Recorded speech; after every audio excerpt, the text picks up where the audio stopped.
نحمده ونصلي على رسوله الكريم بسم الله الرحمن الرحيم আমরা আল্লাহর বরকতময় নামে শুরু করছি। আমরা তার প্রশংসা করি এবং তার মহিমা ঘোষণা করি, ঠিক যেভাবে তার প্রশংসা ও মহিমা ঘোষণা করা উচিত। আর আমরা তার সকল সম্মানিত রাসূলদের ওপর শান্তি ও রহমত বর্ষণের জন্য দোয়া করছি, যার মধ্যে রয়েছেন সর্বশেষ নবী, পরম সম্মানিত নবী মুহাম্মদ সাল্লাল্লাহু তাআলা আলাইহি ওয়াসাল্লাম। তার উম্মত হিসাবে পবিত্র রমজান মাসের এই ২৫তম রাতে আমার জন্মভূমি ক্যারিবিয়ান দ্বীপ ত্রিনিদাদের ইসলামিক ব্রডকাস্টিং নেটওয়ার্ক আইবিএনের স্টুডিও থেকে আপনাদেরকে অভিবাদন জানাচ্ছি। আসসালামু আলাইকুম ওয়ারাহমাতুল্লাহি ওয়াবারাকাতুহু। তো চলুন শুরু করা যাক। ২৫তম রাতের জুজ পারা শুরু হয় সূরা আল হাশর দিয়ে এবং শেষ হয় সূরা আল মুলক দিয়ে। এখানে ১, ২, ৩, ৪, ৫, ৬, ৭, ৮, ৯টি সূরা আছে। এই জুজে মোট ৯টি সুয়ার রয়েছে, সূরা আল হাশর থেকে শুরু করে সূরা আল মুলক পর্যন্ত। আজ রাতে আমরা যা করতে চাই তা হল কিভাবে কোরআন অধ্যয়ন করতে হয় তার একটি ধারণা আপনাদের দেওয়া।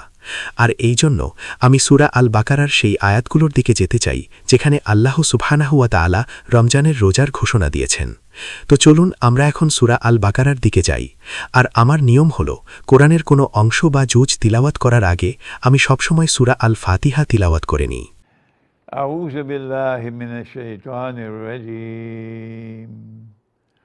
بسم الله الرحمن الرحيم الحمد لله رب العالمين الرحمن الرحيم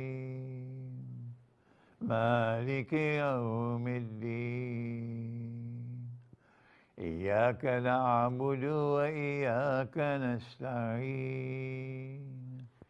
اهدنا الصراط المستقيم صراط الذين أنعمت عليهم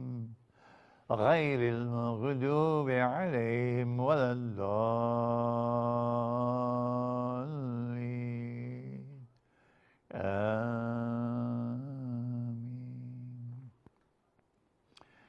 يا أيها الذين آمنوا كتب عليكم الصيام كما كتب على الذين من قبلكم لعلكم تتقون أياما معدودات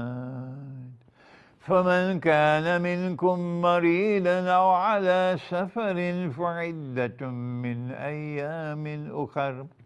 وعلى الذين يطيقونه فدية طعام مسكين فمن تطوع خيرا فهو خير له وأن تصوموا خير لكم إن كنتم تعلمون شهر رمضان الذي أنزل فيه القرآن هدى للناس وبينات من الهدى والفرقان فمن شهد منكم الشهر فليصم ومن كان مريضا أو على سفر فعدة من أيام أخر يريد الله بكم اليسر ولا يريد بكم العسر ولتكملوا العدة ولتكبروا الله على ما هداكم ولعلكم تشكرون وإذا سألك عبادي عني فإني قريب أجيب دعوة الداعي إذا دعان فليستجيبوا لي وليؤمنوا بي لعلهم يرشدون أحل لكم ليلة الصيام الرفث إلى نسائكم هن لباس لكم وأنتم لباس لهن علم الله أنكم كنتم تختانون أنفسكم فتاب عليكم وعفى عنكم فالآن باشروهن وابتغوا ما كتب الله لكم وكلوا واشربوا حتى يتبين لكم الخيط الأبيض من الخيط الأسود من الفجر ثم أتموا الصيام إلى الليل ولا تباشروهن وأنتم عاكفون في المساجد تلك حدود الله فلا تقربوها كذلك يبين الله آياته للناس لعلهم يتقون صدق الله العظيم